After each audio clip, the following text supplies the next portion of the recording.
নির্বিকার ভঙ্গিতে প্যাকেট খুলে বার্গার খাওয়া শুরু করলাম। যদিও বার্গার খাবারটা আমার পছন্দের না, বাচ্চাদের অনেক পছন্দ, তারপরেও আমি খাচ্ছিলাম, কারণ আমি চাইনি প্রজন্মের পর প্রজন্ম ধরে একই ঘটনার পুনরাবৃত্তি হোক। খুবই ছোটোবেলায় দেখতাম আমার আব্বা কোনো খাবার বা উপহার কোনো কিছু জিনিস আনলে আমাদের 3 ভাই বোনের জন্য কিনতেন, মায়ের জন্য কিনতেন না।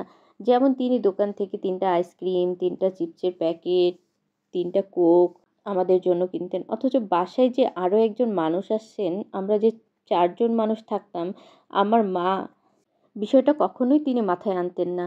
আমার মা হাসি মুখেই চিপসের প্যাকেটটা খুলে আমাদের হাতে দিয়ে দিতেন। আইসক্রিমের হাত থেকে পড়ে নষ্ট হয়ে যাওয়ার ভয়ে আমাদের গাইড করতেন, পিছন থেকে খাও, সামনে থেকে খাও। জানি না আমার মায়ের খেতে ইচ্ছে করতো কিনা। এখন ভাবি, বাবা যখন 4টা কিনতে পেরেছেন তখন 5টাও কিনতে পারতেন। তার মানে সদিচ্ছার অভাব ছিল। পুরুষ জাতি ধরেই নিয়েছে মেয়েদের খেতে নেই। কিন্তু আমার সংসারে এটা আমি হতে দেইনি। মেয়ের বাবা 2টা ওয়েফার আনলে সামনে একটা খুলে খাওয়া শুরু করতাম। যদিও খেতাম না, তাকে চোখে আঙ্গুল দিয়ে বুঝিয়ে দিতাম বাসায় আমরা 2 জন থাকি, যে কোনো খাবার যেন 2টা আনে। এই জিনিস আমি না খেলে বিকল্প আরেকটা আনবা, যেটা আমি খাই, কারণ আমিও মানুষ, আমারও পছন্দ আছে, ইচ্ছে করে, অনুভূতি আছে। বছরের পর বছর তোমার সংসারে গাছের গুঁড়ি হয়ে পড়ে থাকবো? তুমি যদি আমাকে না বুঝো তাহলে কে বুঝবে? একটা মেয়ের বিয়ের আগে সকল আবদার থাকে বাবা মায়ের কাছে, বিয়ের পরে থাকে স্বামীর কাছে। বাবা মার কাছে যতটা প্রাণ খুলে আবেগ প্রকাশ করা যায়, কিন্তু সেক্ষেত্রে স্বামীর কাছে যায় না। স্বামী নামক প্রিয়জনকে সেটা বুঝে নিতে হয়। আমার বাবা কারো বাড়ি গিয়ে 1 কাপ চাও খেতেন না আমাদের ছাড়া। তিনি ভীষণভাবে চাইতেন তিনি যেখানে দাওয়াত খান বা যাই খান, আমরাও যেন 3 ভাই বোন যেতে পারি বা খেতে পারি।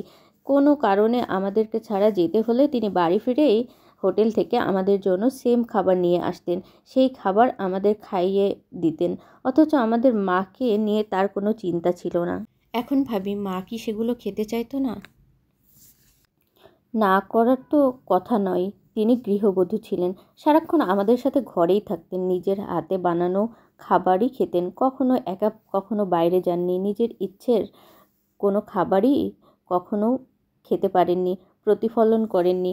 আমাদের যৌথ পরিবার ছিল। আব্বা শাড়ি কিনলে 5টা কিনতেন, 3টা ফুপুর জন্য, 3টা মায়ের জন্য, আর একটা দাদির জন্য। একটা দাদিকে দেওয়ার জন্য তার আরও সন্তানও ছিলেন, ফুপিদের জন্য স্বামী ছিলেন। কিন্তু আমার মায়ের স্বামী ছাড়া আর কেউ ছিল না। দিন শেষে আমার মাই ঠকতো।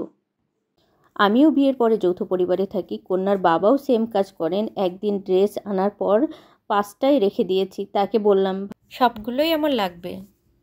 সে চোখ বড় বড় করে আমার দিকে তাকিয়েছিল। আমি মনে মনে বলছি, ইচ্ছে হলে তোমার চোখ বের করে ফেলো, তাতে আমার কিচ্ছু যায় আসে না। তোমারও উচিত সবাইকে যে পোশাক গিফট করছো এছাড়াও আমার জন্য স্পেশালি কিছু কেনা। তুমি যখন সেটা বুঝতে পারোনি, আমি তো তোমাকে চোখ দিয়ে বুঝিয়ে দিলাম। বাচ্চার বাবা কখনো ওদের নিয়ে কোথাও যায় না, কখনো যাবেও না। প্রতি সপ্তাহে 2-4টা দাওয়াত থাকে, দুপুরবেলা বেশিরভাগ সময় বাইরে খান।